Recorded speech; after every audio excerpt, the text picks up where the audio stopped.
quelque chose d'important pour une raison. C'est qu'à travers la Bible, on découvre la pensée de Dieu. Et le psalmiste pouvait dire « Ô Dieu éternel, sonde mon cœur et mes reins, et approuve-moi ».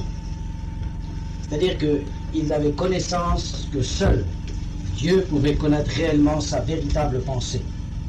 Et ça, c'était une grande vérité. Personne ne connaît le cœur d'un homme ou le cœur d'une femme.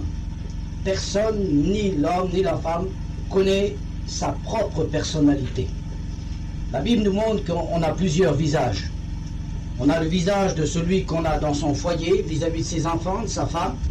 On a le visage qu'on a vis-à-vis de ses amis, vis-à-vis de l'entourage, et on a un visage de celui qui est seul. On a trois personnalités différentes. Et seul Dieu connaît réellement notre personnalité. Il sait exactement ce qu'on pense, ce qu'on désire, ce qu'on a besoin. Les autres ne le savent pas, mais Dieu le sait. Et à travers la Bible, on peut découvrir la pensée de Dieu pour chacun d'entre nous. Vous savez, c'est toujours intéressant que la parole de Dieu soit annoncée. Un jour, il y avait une petite fille qui était près de son grand-père, et son grand-père travaillait dans un champ, un petit jardin, et cette petite fille l'embêtait, il avait peur d'y foutre un coup de bêche sur la tête, et il dit à sa petite fille, prends le seau qui est là, et va me chercher de l'eau. Alors la petite fille, elle a pris le seau, elle a été à la pompe, et elle est revenue, elle dit, voilà grand-père, le seau. Elle regarde, il était vide. Dans le seau, à la fin, il n'y avait pas de fond. Il y avait tous des trous qui étaient percés, il était tout abîmé, tous des trous partout. Alors elle perdait l'eau en route, et quand elle est revenue, il n'y avait plus d'eau.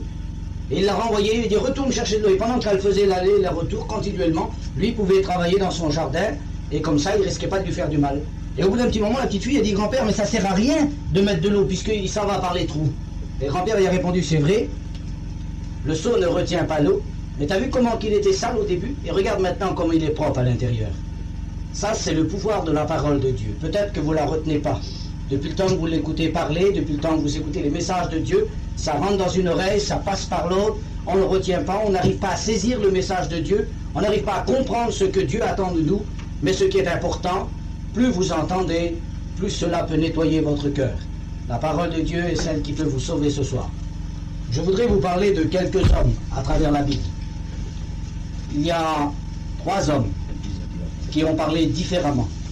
Ils ont posé 3 questions différentes à Jésus.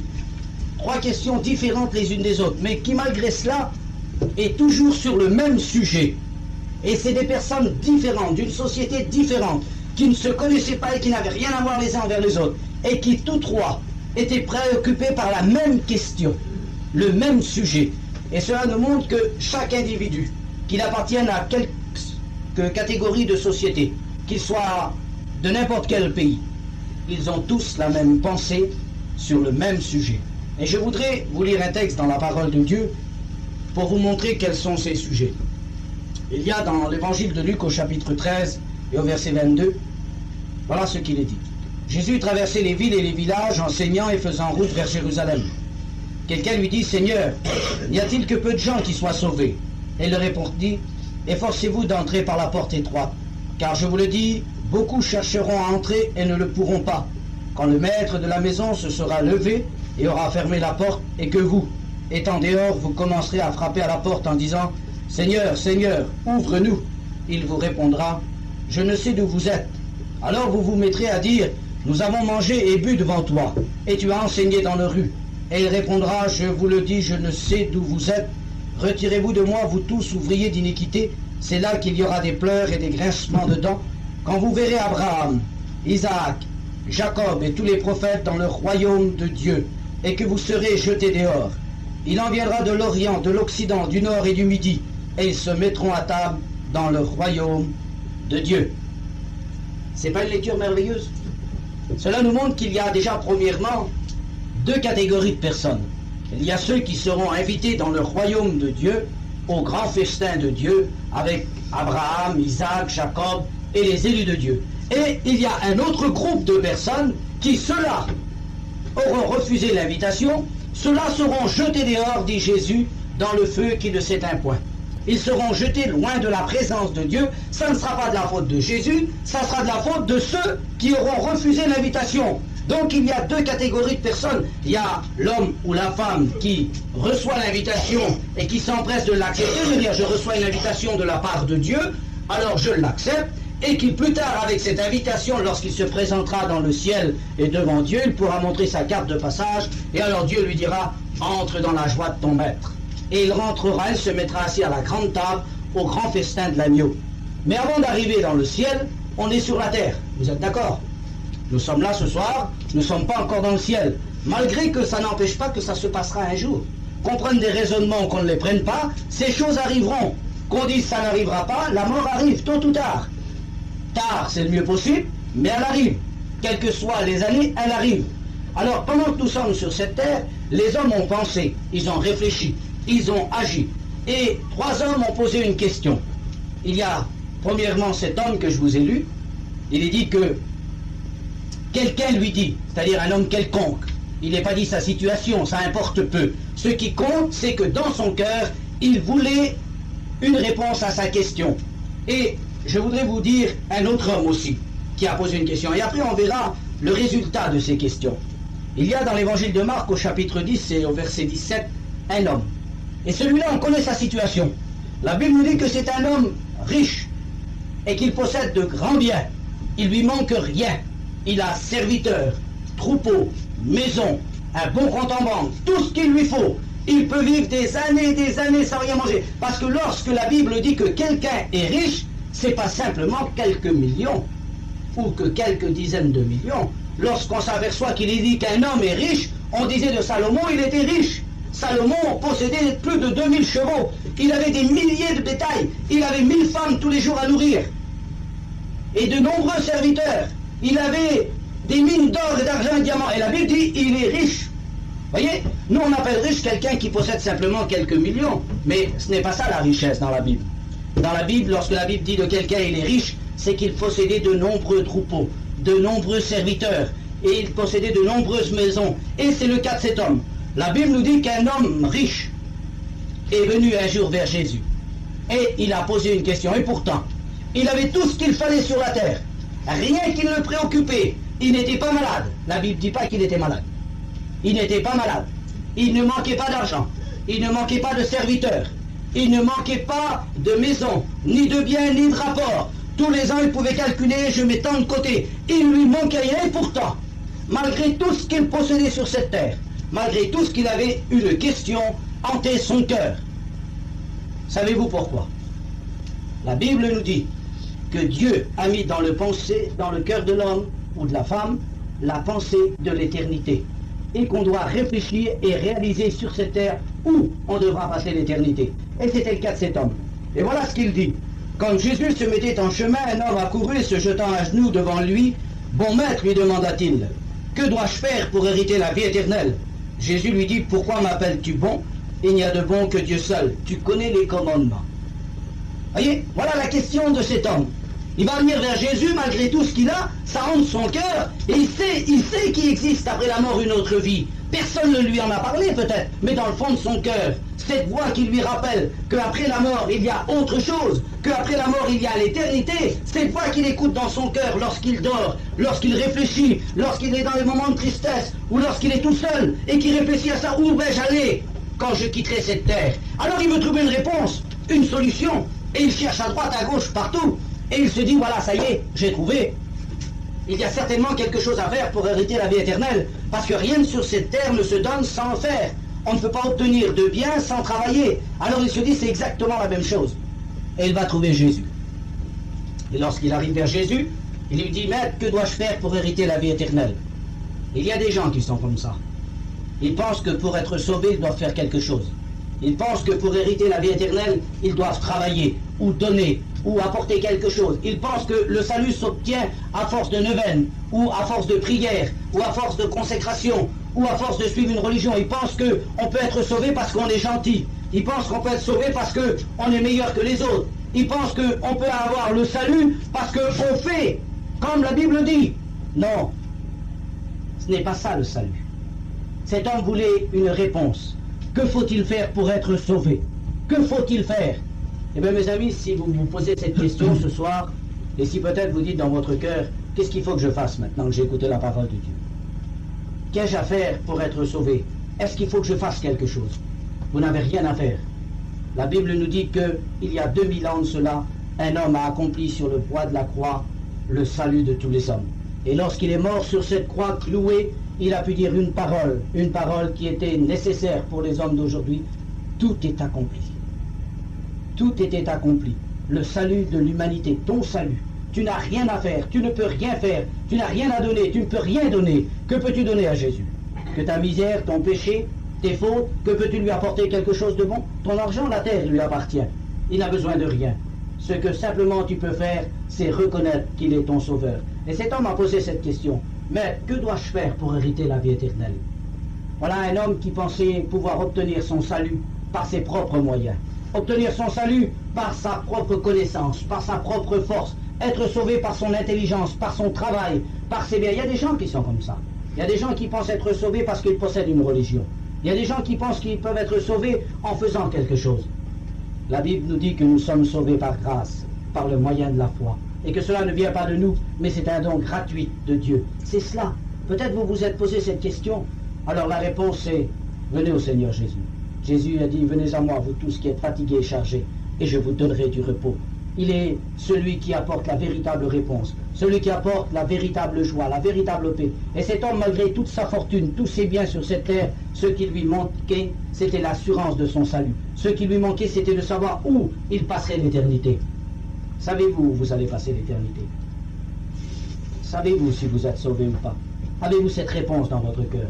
Êtes-vous sûr d'être sauvé? Vous savez que la Bible dit que la foi est une ferme assurance, une certitude. La Bible dit que celui qui n'est pas certain ou qui doute, il est semblable au flot de la mer agité. Seul, pour obtenir la véritable réponse, la véritable certitude, la véritable salut, c'est lorsqu'on est approuvé dans son cœur par le Saint-Esprit. La Bible dit que le Saint-Esprit rend témoignage à notre esprit que nous sommes enfants de Dieu. Vous savez, tant qu'on ne reçoit pas Jésus dans son cœur, on n'a pas cette certitude. Personne ne peut dire face à face vis-à-vis de Dieu, moi je sais où je vais. Seuls ceux qui rencontrent Jésus-Christ, seuls ceux qui disent Seigneur, entre dans ma vie, reçoivent cette certitude par le Saint-Esprit.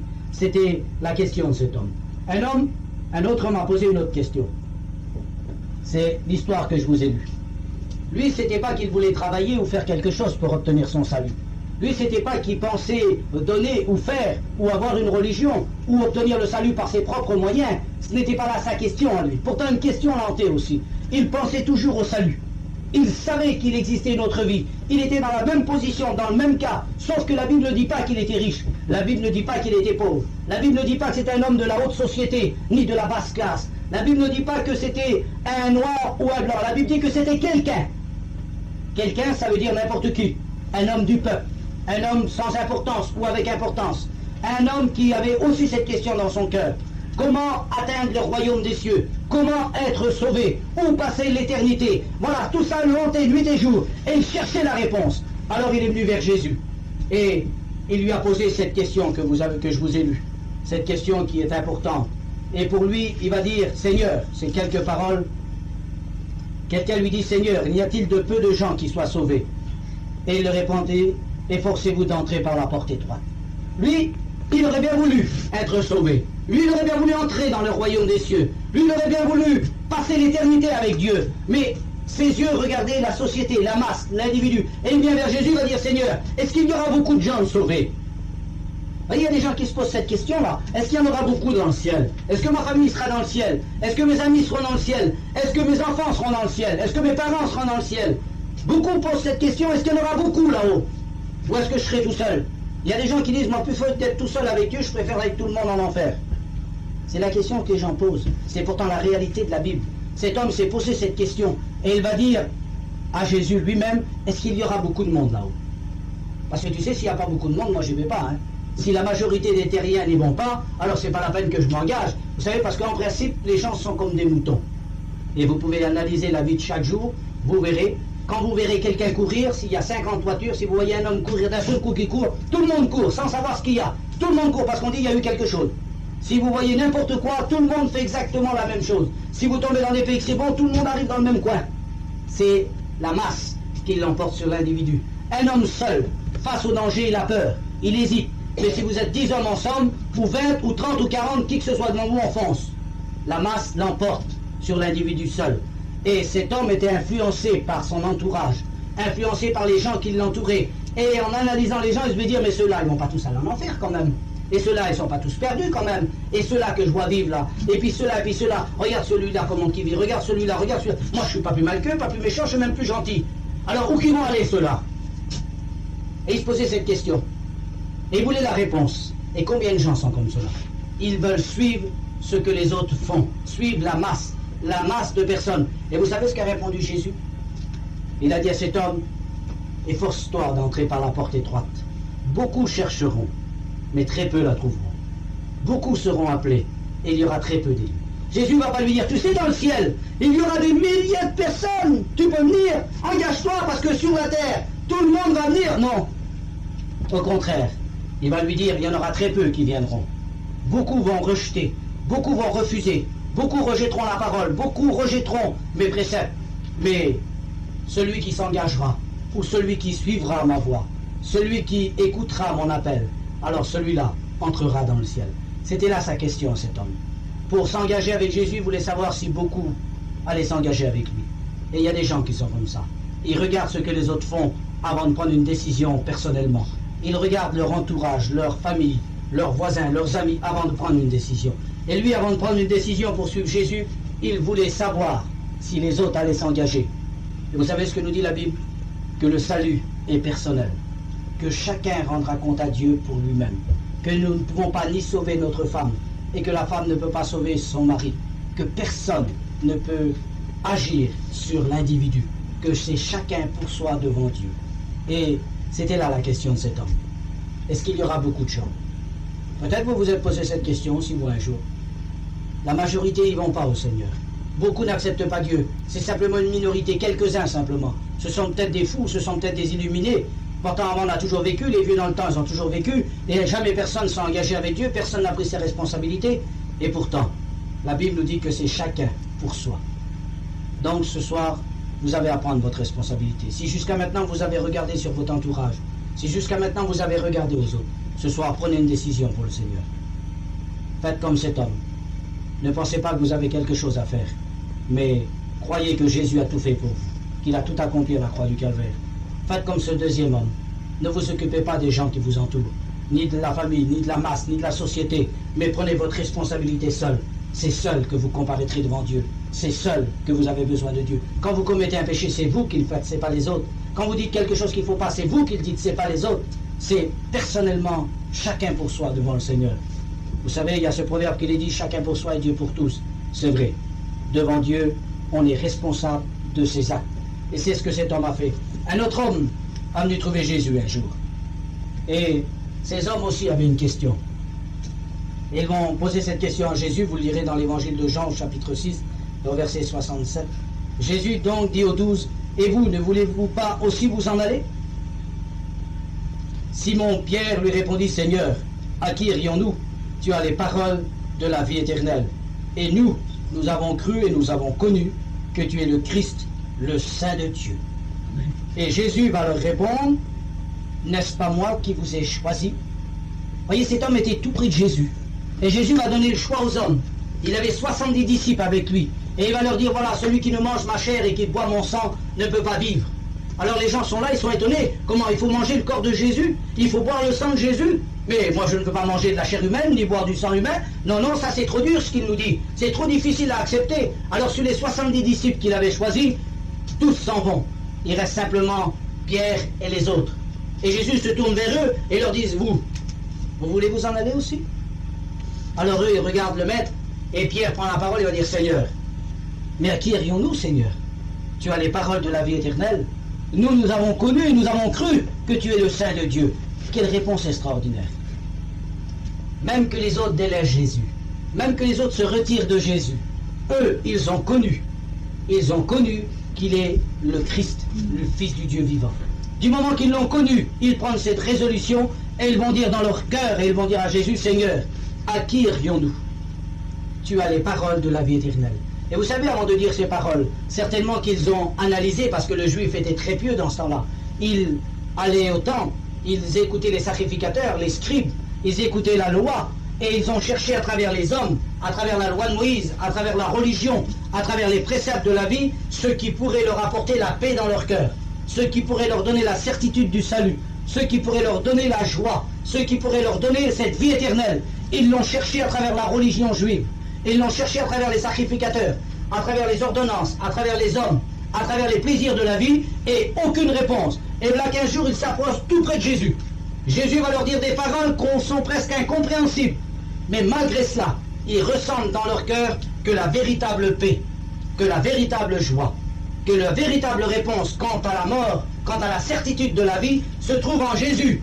Alors les autres partent, mais eux qui ont réalisé cette chose, eux qui ont compris que la véritable paix, que la véritable joie, le véritable salut se donne en Jésus-Christ, alors ils vont réaliser, ils vont dire, Seigneur, à qui irions-nous?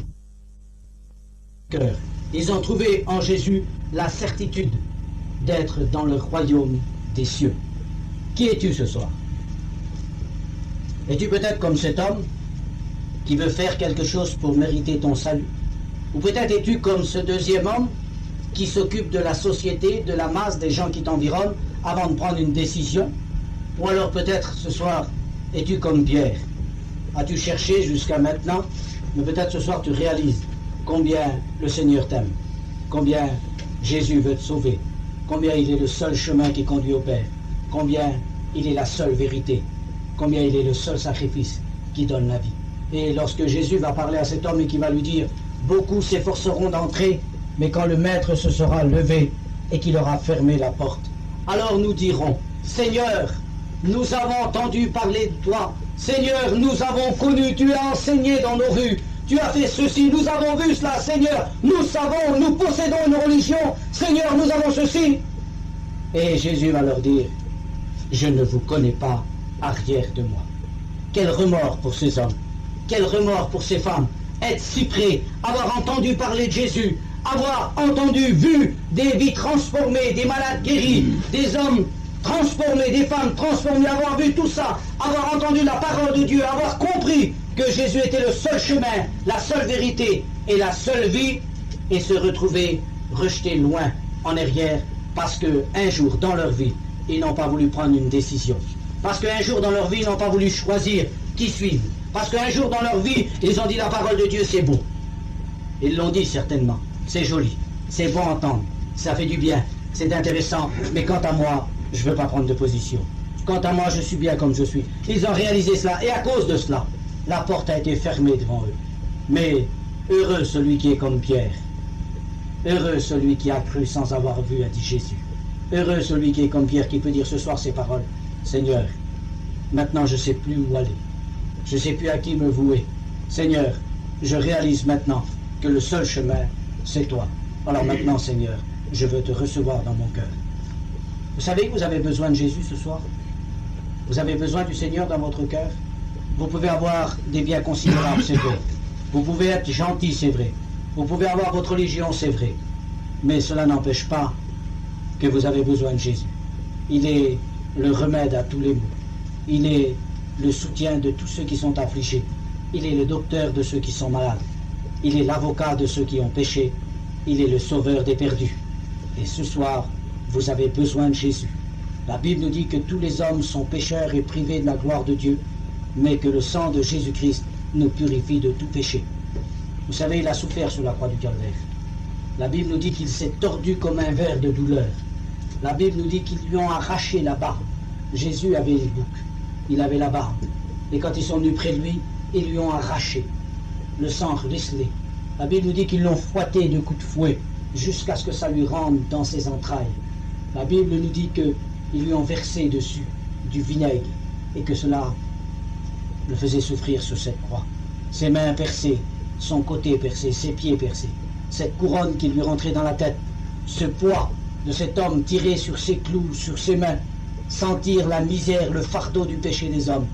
Il a souffert. La Bible nous dit qu'il est devenu péché pour chacun d'entre nous. Il a souffert sur la croix du Calvaire comme un maudit. Et il a expiré. Et avant d'expirer, il a dit, Père, Père, le sacrifice est accompli. À cause de ce que je viens de faire, tous ceux qui m'accepteront, Père, tous ceux qui me recevront dans leur cœur, tous ceux qui croiront en moi, sauve-les.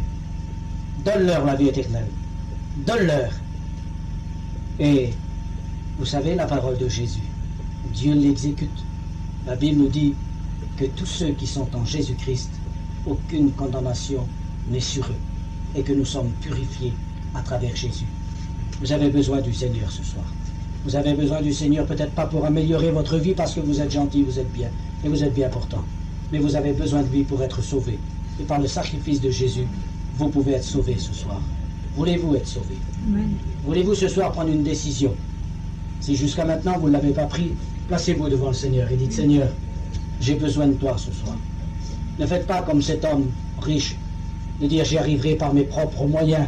Dans quelques années, je viendrai au Seigneur. Pas maintenant, je ne suis pas décidé encore. Mais un peu plus tard, je viendrai parce que je sais que c'est bien. Et on y viendra tous, de toute façon. Alors un peu plus tard, je viendrai. Non, la Bible dit c'est aujourd'hui le jour du salut.